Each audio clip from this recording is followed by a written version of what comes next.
What is the point of a notice if matters beyond the notice are going to be taken up intentionally? 17 years that I've been a senator, I file resolutions in my own committee following these rules. What is the purpose of this on its own initiative under the Blue Ribbon Committee powers if everybody else can do it? Hindi ko po sinaswapang yon. Again, much to my surprise, I was forced to attend the hearing because all the officials of the said pharmaceutical agency were present. But rules are rules. May I know from the majority leader what did we violate any rule, a 3-day rule? Was there an invitation sent to the senators last week for today's hearing? Yes, Mr. Yes. President, April 24. Nabanggit kasi itong issue na ito, April 2. It was brought up by Senator Raffy Tulfo about this practice, no? So kaya ginawa natin, motu proprio inquiry in aid of legislation on the rights of patients to appropriate medical care, information, and informed consent, focusing on the prescription of medicines. Napag-usapan na po itong issue na ito noong April 2. It was brought up by Senator Tulfo. At naging lumaki lang siya. Last week, it was mentioned sa interview yata ni Senator JB. That's why nag-issue po ang komite ng invitation, April 24. At 20? 24. 24 ang notice, and then yung mga Duly received naman ng mga senators' Yes, offices, Comsec? correct. Yes. Mr. President, with due respect, what was the notice for? Because from my understanding, the notice that was posted is regarding bullying in the, was it hospital setting? That was the notice we received.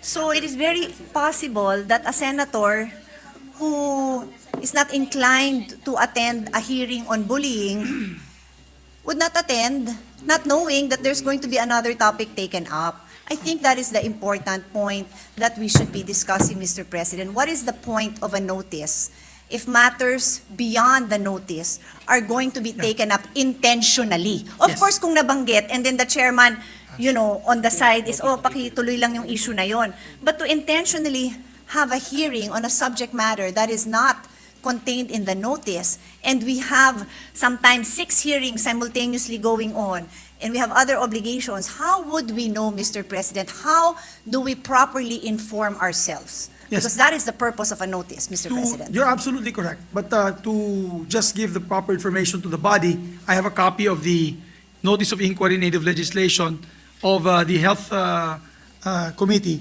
and it's under letter C.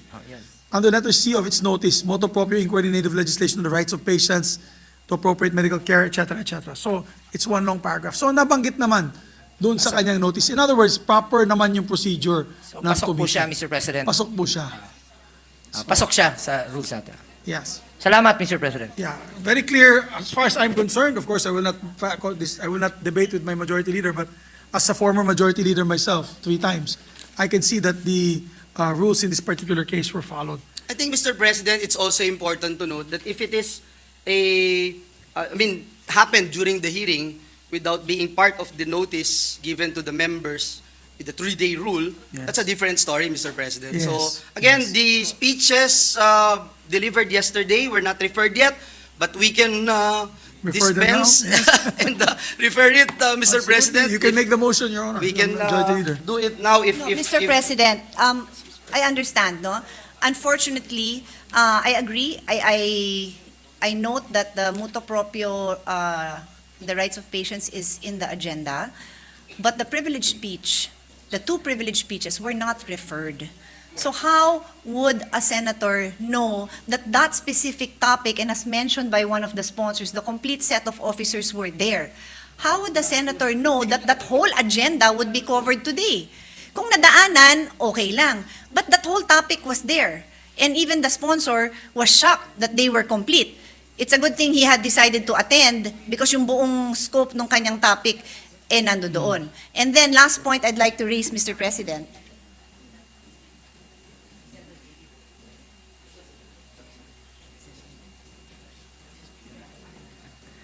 It was Under Rule 10, sorry. Sorry. would you like to? No, go ahead. I'm sorry. Under Rule 10, Section 13, which is the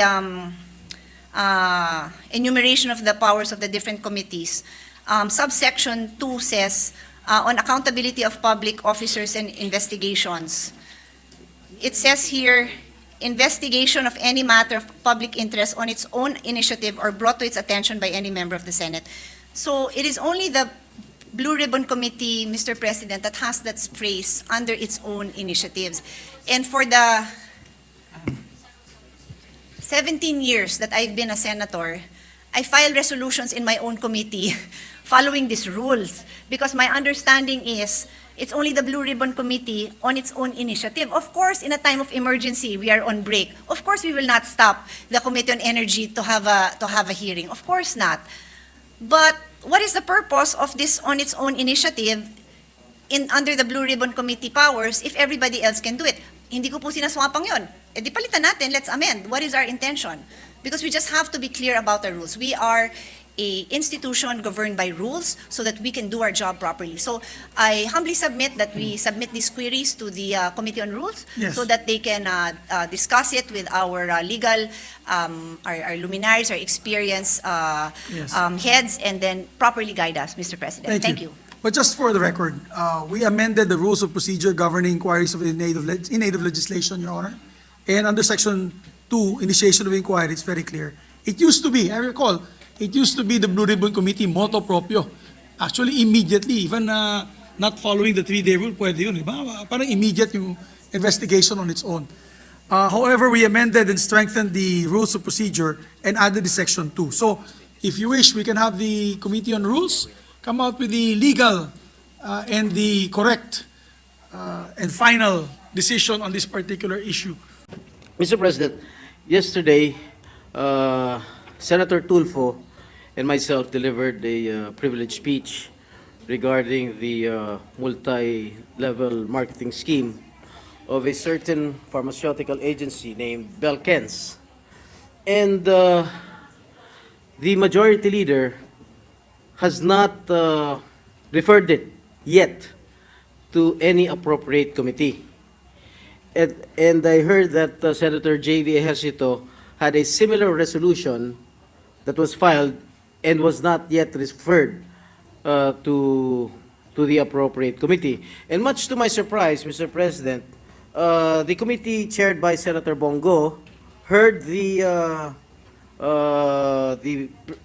conducted a hearing this morning and heard the privileged speeches of myself and Senator Tulfo. And again, much to my surprise, I was forced to attend the hearing because all the officials of the said pharmaceutical agency were present. And of course, I would also like to thank Senator Bong Go for his appropriate action, for his motu proprio action in conducting the hearing right away. But rules are rules. May I know from the majority leader what did we violate any rule, a 3-day rule? Because we just delivered a privileged speech yesterday, and again, I was surprised why the stakeholders or shareholders of Belkens Pharmaceutical Agency were already present, Mr. Chair. Yes, we'd like to hear the answer from the majority leader. Yes, Mr. President. Mr. President, the gentleman from San Juan is correct in stating that it is indeed in the Committee on Rules when you talk about the privileged speech delivered yesterday by Your Honor, Senator Estrada and Senator Tulfo.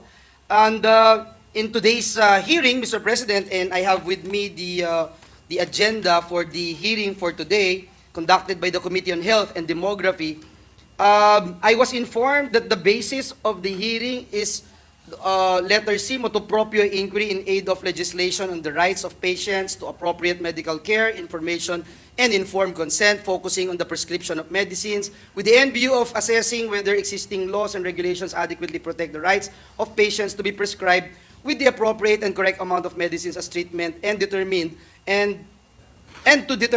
and propose additional policies and mechanisms for their protection. So that was the basis, Mr. President, and I believe it is not, and the chairman of the Senate Committee on Health can correct this representation, that it is not about the privileged speech delivered yesterday by the gentleman from San Juan and the gentleman from Isabela and Davao. The gentleman from San Juan is also correct with our rules when he stated about the 3-day notice for its members in Rule 11, Section 22, Mr. President, on the third paragraph. Special meetings may be called by the chairman of a committee by 1/3 of its members, but notice, including the agenda, place and time of the meeting, shall be given 3 days in advance to every member of the committee. So, Mr. President, I think it is clear, and unfortunately, I am not aware, Mr. President, this representation is not aware of who were invited in today's hearing, and rest assured, Mr. President, that we still abide and submit to the rules of the Senate, and as far as this representation is concerned, I don't think we violated any of our rules, Mr. President. But it's also important that the gentleman from San Juan is raising this particular issue so that everything will be clear and under our rules, Mr. President. Umani naman ito ng iba't ibang reaksyon mula sa ating mga netizens. Ayon kay Liam Shanwine, matagal na nilang hindi fina-follow ang mga Senate rules, thank God na nasita na sila ni Senador Pia Cayetano. Pahayag naman ni Alfonso Mendez, Senate under Zubiri naging House of Comedy, dapat si Pia ang maging speaker. At ito naman ang saloobin mula sa ating kababayan na si Elvira Ibanez, kakaunti lang ang magaling, matalino at skilled na senator and Pia Cayetano is one. The rest ay just mabunganga pero walang laman ang sinasabi. Mga kababayan, feel free to comment below para maglabas ng saloobin sa balitang ito.